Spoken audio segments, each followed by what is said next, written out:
So I realized I hadn't ever made a video on how to clean a semi-auto 12 gauge, more specifically the Benelli M4 or Benelli M4 clone platforms. Although these are very simple platforms, you can kind of clean them the wrong way. There are some things in particular that you want to pay attention to. Secondly, one area of safety that we need to pay attention to that a lot of guys that are into this hobby don't really pay attention to is lead poisoning. Just being into this hobby in general, we're handling platforms, cartridges, and it's all covered in lead residue. And there are specific cleaners that are made to remove heavy metals and leads from your hand. And we'll cover more of that later in the video. But one of the easiest ways to prevent lead from getting onto your hands is to wear gloves. I always order a box of these nitrile gloves and wear them whenever I handle and clean my platforms. I will have a list for all the cleaning supplies that we're talking about today. And the way that you find that is the first link in the description, the link pinned in the comments. Another thing that is super important, guys, is hit the subscribe button and turn on notifications. So step one, let's make sure that this platform is completely unloaded. Obviously mine is with the safety flag,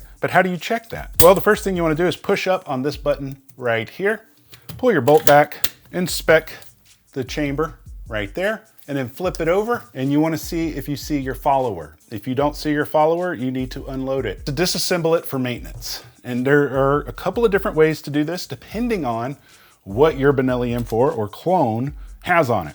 Here's what I mean. For the most part, for your standard setup, all you have to do is remove your little magazine tube cap right here. If you are using a platform that has any type of barrel clamp on it, that needs to be removed first. Additionally, if you're using anything else with like a different handguard system like this one, all those little bolts and stuff need to be removed as well before you can slide everything apart. Once you got all that done, you can simply grab the handguard and the barrel, pull it out like so. Once it's pulled out, you lift up on each side and pull your handguard. On the standard handguards, they're labeled right and left.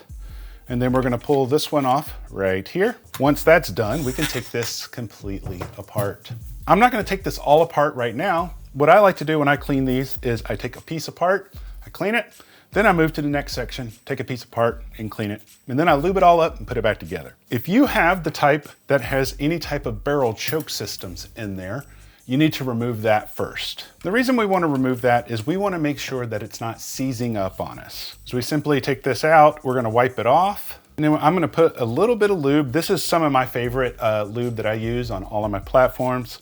I'll have some info about it at the list so you can learn more information, but it works really good.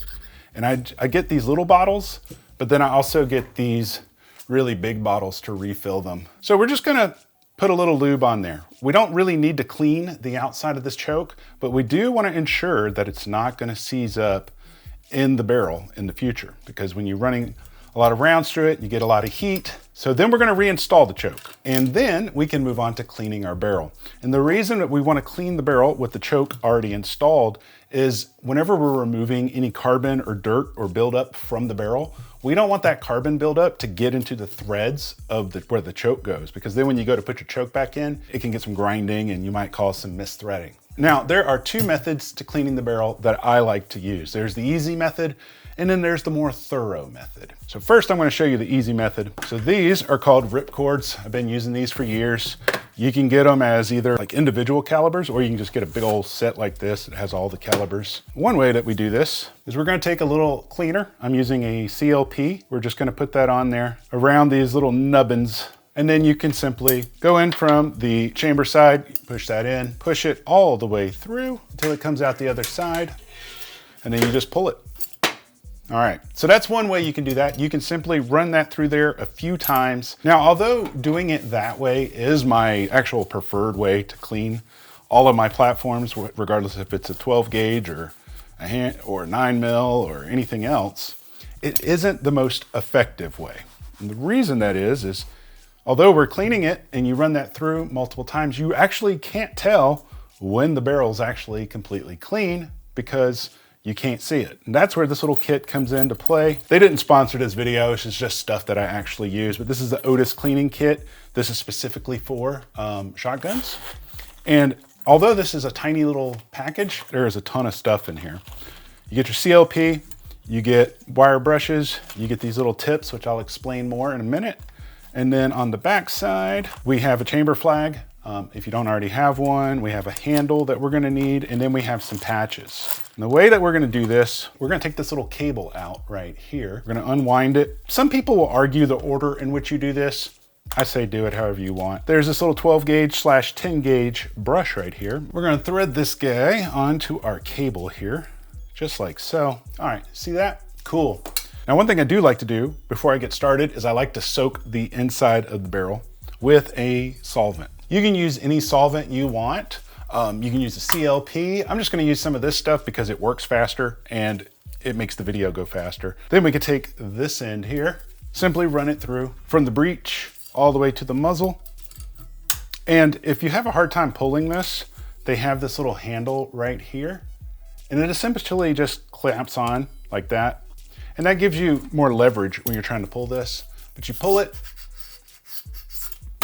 completely through, and you're gonna do that a couple of times. Now, what's interesting is, although we've already pulled the bore snake through it once, and although we've already pulled the wire brush through it once, this bore is actually incredibly filthy. I can't really show you on camera, but what I will do is I'll take a photo with my camera right now, and I'll throw it up on the screen. So after we've ran our wire brush through a couple times, we're gonna remove it from the cable.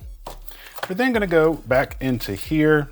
We're gonna select this guy right over here, like so. We're gonna thread that on to our cable like this. All right, then we're gonna take one of these patches that also comes in here. You have different sizes for different gauges. Obviously the 12 gauge is gonna use the bigger ones. Now, you'll notice that there's these different little slits. You see those little slits in there? And depending on the caliber that you have, you follow the directions inside here, and it tells you, okay, if you have XYZ caliber, you put it through this slit or this slit. So you put this little guy right through this one. We got to put this little guy on here. This is like a little rubber grommet, and that keeps your patch on while we pull it through. And then we're going to pinch it, pull it through, and then while that's happening, we are going to put some CLP or whatever solvent that you use onto the patch itself. And then we're simply gonna do the same thing that we did with the wire brush. We're gonna run it in from the muzzle, work our way out to the breech. Once it comes out the end, we're gonna take our little T handle here, put it onto the cable to give us leverage. And look how dirty that was. We've already ran the bore snake through it once. We've already ran the wire brush through it multiple times, and it's still filthy. So now you're gonna take that off, you're gonna do the new patch, you're gonna wash, rinse, and repeat until this patch is no longer dirty. So I just did a couple more passes, and you can see it's starting to look a lot cleaner than it originally did. See, this is the very first pass, and this is about the second or third pass. Now, once you've ran a few patches through it and they're coming out clean, you can inspect your bore, you know, with holding it up to the light, and you'll see that it's a heck of a lot cleaner than it was before. Now, there is another part on this barrel that we're gonna clean, but in order to show you that, we have to remove part of the bolt from the receiver set. So you're gonna bring your bolt all the way forward. To remove our charging handle here, we simply just twist and pull, just like so. We'll come back to that, but we're gonna use this charging handle to clean our gas system. So moving over to the gas system, this is the Argo gas system that comes on Benelli M4 and M4 clones. Simply take the end of that right here, we're gonna stick it into the here, and we're gonna turn it. So once you get this unthreaded a long way, you gotta pull a little bit because it won't unthread all the way out. There is a little gasket right there, and it will just keep spinning in place. And then you could take our gas piston system here, we're gonna push it through. And again, depending on how gummed up your system is, sometimes you have to whack it with a little mallet. See all that carbon coming out of there? There we go. And this is your gas piston system that we need to clean. You're gonna do the same thing to the other side. So once we have those pieces out, we are gonna clean the crap out of these. I'll take some CLP. I am going to put it on the end right here. You can see there's a bunch of carbon buildup on the end. You do want to be very careful when you're actually start cleaning these because there is an O-ring there, and if you break the O-ring, you're gonna have to find another one somewhere, and it will make your gas system not seal anymore. So I'll show you that in a second. So we're just gonna put a bunch of this CLP and stuff all over this gas piston here. And I'm gonna let that sit for a few minutes before we start scrubbing. Now, one of the easiest ways to clean these pistons is with a wire brush. I don't have my wire brushes, but I do have these plastic bristles. I don't know if this is gonna be enough, but we're gonna see. We're just gonna scrub just like this. You don't have to get all the carbon off. You just wanna knock off the big stuff. It also has a small side so that you can get up close and clean all the good stuff off of there. But it is gunked up pretty good. I've never cleaned this Argo system. I have cleaned the barrel and the bolt a few times, but this is my first time cleaning the gas system. Then when we get to these guys, you definitely want to use the plastic bristles so you don't disrupt these O-rings. If you're very, very careful, you can use one of these little picks right here, and you can actually really get into these grooves. But as I mentioned, you got to be very careful with that O-ring. But you can see like all these chunks coming out of there. So you can see on this side, it's very clean all around the O-ring, and you can see on the right side how caked up it still is. And so you want it to look like this one, not this one. Now, before we reinstall these, we actually got to clean down in those tubes because they can be a little bit dirty. It's not too much that's in there that needs to be cleaned, but sometimes you could just run like a Q-tip through it, or I just take this brush and I get these threads that are right here because they get gunked up with carbon quite a bit. And I like this brush because this brush can actually go all the way through. And now our muzzle side is on this side, our action side's over here. Take our piston, we're gonna just simply put it back in like this. Flows back in very easily. We're gonna do the same thing on this side. All right, very nice. Then we're gonna reinstall these black caps that hold the piston in place. Once we have those finger tight, we're gonna use our little charging handle / tool and give it just make it snug. You don't wanna over tighten it, just snug, and that's it. Now we want to inspect this action. If you have any carbon buildup in here, you can use some of your CLP and your brush and clean all of that out, especially in this rail section here for your bolt carrier. I wanna make sure that that's pretty clean as well. But aside from that, we're pretty much done with the barrel, but now we need to work on the receiver, the bolt, and the trigger. So picking up where we left off, we already removed the charging handle so that we could use it as a tool. Now we can simply pull out our bolt and bolt carrier. So let's start taking our bolt apart so that we can clean it. To get the bolt apart, let me zoom you in. Might be a little bit difficult to see on this, but this little guy right here, it comes out with some kind of flathead. You can use anything that has a wedge on it, but you pull this out. There is an O-ring on it. You don't want to be pulling up on the O-ring. Once that is out, your firing pin will now be free. And you have a firing pin spring as well that you want to make sure you do not lose. Now we can move up to here, and there's this little pin that's black right here that needs to come out. And now your bolt will come out of the carrier and we can clean it. My bolt has been cleaned previously, so it's not gonna look too bad. One place you really wanna pay attention to on cleaning, especially carbon, is underneath this extractor right here. You can use a flathead screwdriver or a pick to get up underneath that. Mine is pretty dang clean, so I'm not gonna stress over it. And actually, the only thing that's really dirty about my bolt is if you look down inside, I don't think you guys are gonna be able to see it. I can see a big old chunk of carbon down there. I can actually pull it out, I think, with this scraper tool. You see that big old piece that fell right there? Yeah, so I had a little bit of carbon down in there, but overall, this one is pretty clean. But what you wanna do is take your CLP, your solvent, you wanna get it all over your firing pin, clean it off, make sure there's no carbon buildup on your firing pin. Your standard pins that were holding the whole system together, you wanna make sure that those are free of any carbon. And then we wanna clean the carrier itself. You can simply put your CLP on it, take your brush, and you could just simply brush around and make sure that all of the carbon is off of it. Your carrier shouldn't be too dirty. It might be a little bit in these rails right here where it rides inside of the receiver, but otherwise, it doesn't typically get that dirty like an AR-15 does. Now that it's all cleaned up, I am gonna take my oil because this stuff is amazing and I love it as a lube. Put it on our bolt shaft right here. We're also gonna put a little bit of lube on our pins right here so they don't seize up into our carrier. Okay, and then on our carrier, the main places we wanna focus on are along these rails here. And the inside of that, we wanna get a lot here on the bottom. some on this side. And then this little hinge point on the bottom here, where this tail is, we want to make sure that that's got plenty of lubrication in there as well. Then we want to make sure that our extractor is facing out. We're going to take our pin here that we took out earlier. We're going to place that back into place. Now, here's the interesting thing. Depending on your specific one, this is a clone that I'm cleaning right here, but they'll have an arrow on it, but this one actually has this little guy right here where I can turn it. And essentially what it does is it tells you when the hole inside of it is aligned.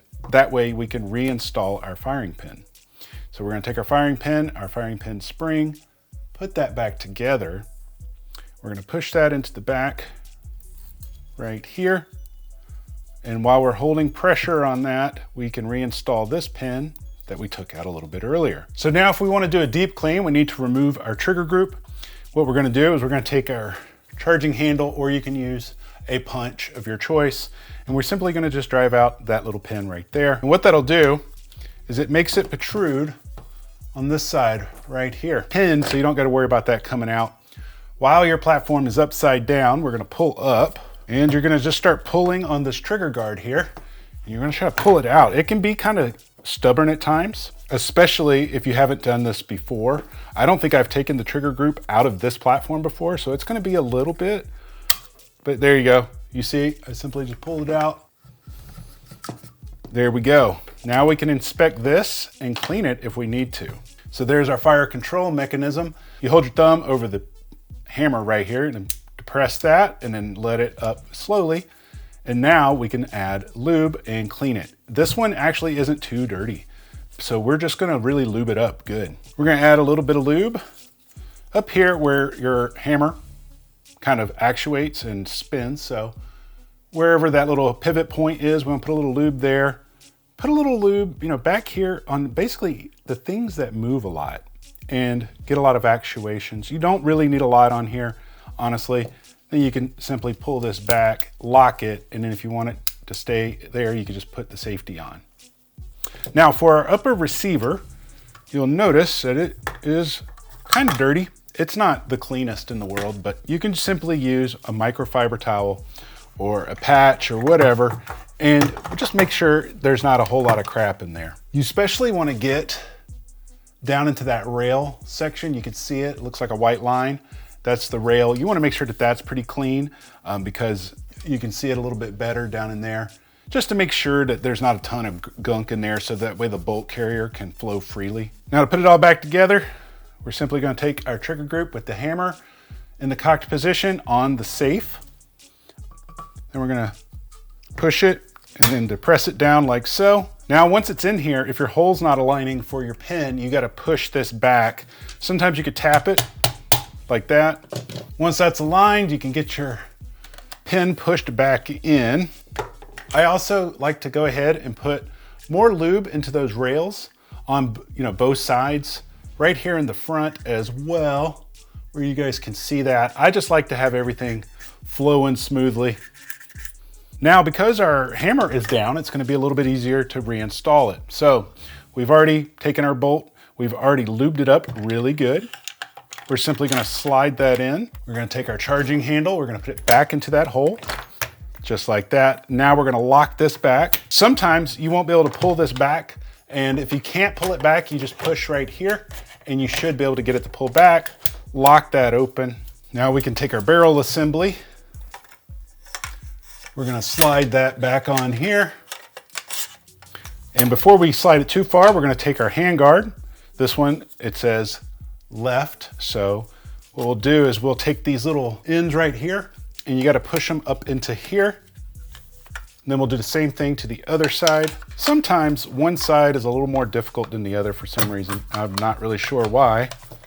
Now we can slide this all the way back into place. Sometimes when you're reinstalling your barrel, you want to make sure that it seats all the way. If there's a little gap right there, it usually means you didn't put enough lube in your upper receiver, and therefore it just kind of gets jammed. If you pull it back out, put a little lube up in here, it'll usually start seating properly. Then all we got to do is reinstall our tube cap. Once I got it back together, I do like to put a little lube into these rails up in here. just to make sure that things flow very smoothly. And now we need to do a function check and make sure that everything is still running safely. I am gonna have to depress this trigger to verify that this is gonna be safe. Make sure that everything is pointed in a safe direction. So first thing we're gonna do, hit our bolt release right here. Verify that it went home. Okay, ours is on safe. Make sure that that still works. Turn off that. Okay, now we're gonna charge it. Press our button. Everything seems to be running great. Now that this is completely clean, whether you're using gloves or not, we're gonna need to de-lead our hands. Now, Otis makes some, but this one's completely empty, so I'm gonna be using a different brand called D-Wipes. I'll have all the information about this stuff over at the list. I keep this stuff in my truck, one or the other, and I take them to the range with me every time I'm done at the range. I de-lead before I even get in the truck. That way I'm not putting lead on everything. They make soap as well as these moistened wipes that will get all of the lead off of you. And you can even take it and wipe down your actual platform with it if you want to make sure that you're not going to recontaminate your hands every time you touch your platform. That's how you clean a Benelli M4. The subscribe button if you're not already. Let me know if you have any questions in the comments, but until next time, I love you. You guys stay sexy.